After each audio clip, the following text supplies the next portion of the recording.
आज हम रस्ट पर पढ़ने जा रहे हैं। टॉपिक है रस्ट।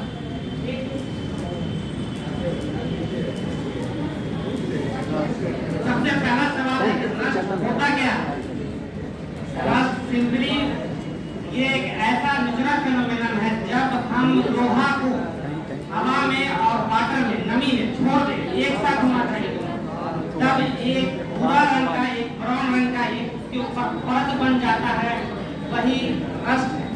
ठीक, आप इसको डायग्राम में देख सकते हैं, रिप्रेजेंट कर रहे हैं इसको।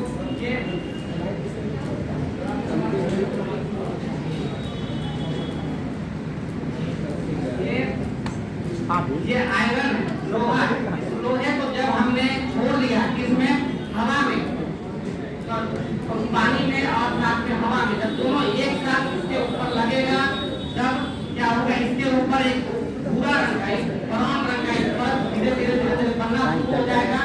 बाद में यही रस्ट कहलाएगा, बाद में यही क्या कहलाएगा, रस्ट कहलाएगा।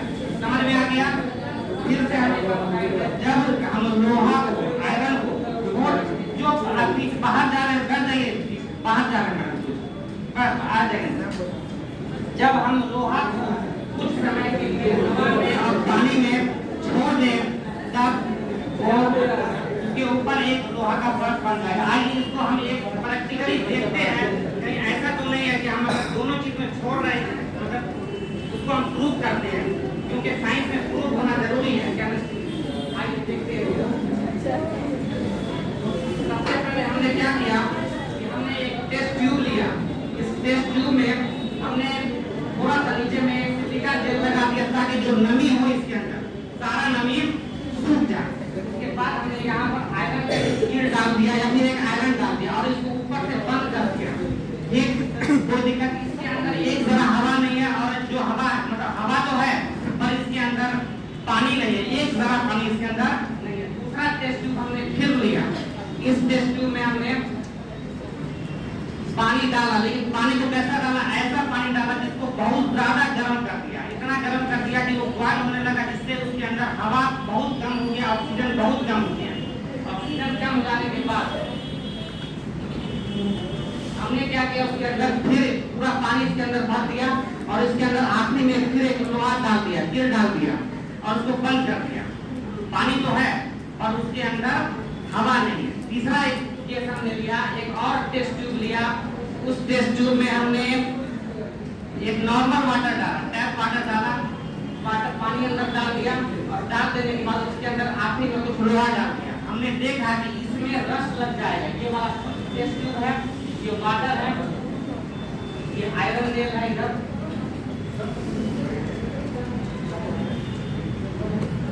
ये वाला में रस लग जाएगा। सी में सिर्फ सी में रस लगेगा। बता सकते हैं कि डी में और ए में रस क्यों नहीं लगेगा? ए और बी में रस इसलिए नहीं लगेगा क्योंकि वहां पर आयरन तो है, लोहा तो है, लेकिन वहां पर पानी और नमी दोनों एक साथ नहीं। अब हम आपको ले चलते हैं अगले टॉपिक पर। अब हम जैसे ट्रेन का पटरी देखते हैं। ट्रेन का पटरी सालों साल खुला रहता है, उस पर जंग नहीं रखता। क्यों जंग नहीं रखता है? एनीवन कोई बता सकते हैं? एक दिल्ली के महरौली में एक लौ स्तंभ है कुतुब मीनार के बगल में, वो 1500 साल से खुला हुआ है, उसमें कोई पेंट भी नहीं किया गया, उसमें अभी तक जंग नहीं लगा। क्यों नहीं लगा बता सकते हैं? कोई भी नहीं बता सकती है। पानी 1500 साल से खुला हुआ तो कैसे नहीं पानी लगेगा? कुतुब मीनार के बगल में है, आयरन पिलर नाम है उसका, लौ स्तंभ उसका नाम। दरअसल लौ स्तंभ में जो लोहा है वो लोहा में 1% फास्फोरस मिला दिया गया। क्या कर दिया गया है? फास्फोरस मिला दिया गया।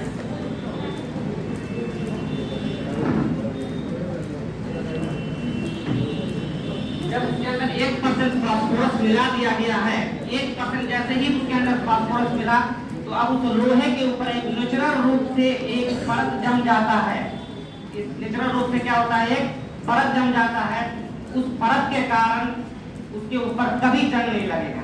ट्रेन के पटरी को जब हम देखते हैं तो उसको मैग्नीज आयरन कहा जाता है।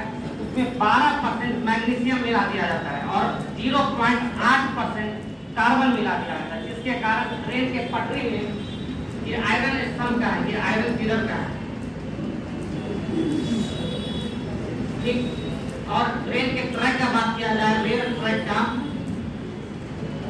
तो इसके अंदर क्या है, मैग्नीज जो है कितना है 12% और कार्बन कितना है इसके अंदर है 0.8%। इससे एक तो इसको मजबूती मिलता है बहुत ज्यादा, और दूसरा इस पर जंग का प्रभाव बहुत धीमा रफ्तार से होता है। ठीक। अब एक सवाल उठता है कि हम लोग जंग से कैसे बचें, समझ में आ रहा है बात? जंग से कैसे बचें? जंग से बचने के लिए हम कुछ भी कर सकते हैं, ऐसा काम कर सकते हैं जिससे कि लोहा ऑक्सीजन और पानी के संपर्क में एक साथ ना आए। अगर ऐसा होता है तो लोहा में जंग नहीं लगेगा। हम चाहे तो लोहे के ऊपर ग्रीस लगा सकते हैं या तेल लगा सकते हैं, समझ में आ रहा है ना? ग्रीस लगा सकते हैं या पेंट लगा सकते हैं। ऐसा भी हो सकता है कि हम उसके ऊपर जो है जिंक का सरफेस लगा दें। जैसे जिंक उसके ऊपर लगा देंगे तो उसको गैल्वेनाइजेशन कहा जाता है, जिसको जिंक लेपन हिंदी में कहा जाता है। ठीक। अब एक अगला सवाल उठता है, कोई बता सकता है कि सोना में जंग क्यों नहीं लगता? एनीवन? सोना में जंग क्यों नहीं लगता? एग्जैक्ट, सोना एक नोबल मेटल है, वो यूजुअली रिएक्ट नहीं करता है किसी भी वातावरण के साथ। वो अपने आप में मस्त रहता है। उसको आप कुछ भी उस पर आप जो है मतलब पानी डाल दीजिए या उसके ऊपर आप हवा डाल दीजिए, नमी डाल दीजिए, उस पर यूजुअली रिएक्शन नहीं होता। ठीक। अब मेरा अगला सवाल है, एक सवाल आपको पूछना चाहते हैं कि क्या जंग के वजह से लोहे का वजन बढ़ जाता है? बढ़ जाता है, बढ़ जाता है। लोहा का फॉर्मूला क्या होता है, बता सकते हैं कोई? लोहा का फॉर्मूला होता है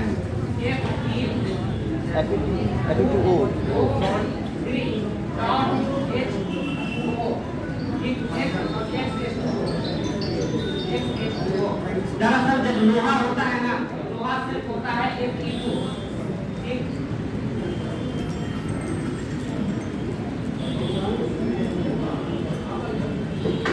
अब जब लोहा है Fe2, तो Fe2 का कोई वजन होगा, इसके ऊपर हमने क्या किया, O3 डाल दिया, ऑक्सीजन का 3 एटम हमने डाल दिया। डॉट X2O, जहाँ पर X का मतलब है एयर, जहाँ पर X का मतलब जो है 1 2 3 तक जा रहा है, तो एक नंबर है। ठीक। ये तो ऑक्सीजन आ गया, एक H2O आ गया, तो बताइए हम लोग जंग का लोहा का वजन बढ़ेगा कि नहीं बढ़ेगा? ऑफकोर्स बढ़ जाएगा, लेकिन लोहा अपनी नेचुरल प्रकृति खो देगा। लोहा का जो विशेषता है वो विशेषता लोहा का खत्म हो जाएगा। ठीक।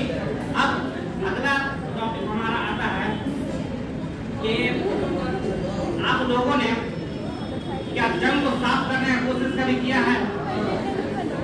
जंग को कैसे साफ किया है?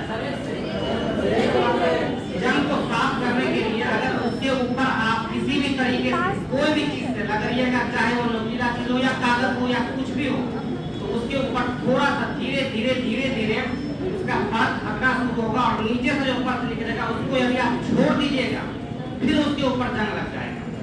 अगर जंग से बचना है उसके ऊपर आपको फिर हम आपको बता रहे हैं कि किसी भी तरीके से नमी और हवा दोनों को एक साथ संपर्क में नहीं आने देना है। अगर आप उसको मतलब किसी भी तरीके से चाहे पेंट करके ही अगर आप रोकना चाहे तो रोक सकते हैं। ठीक। अंत में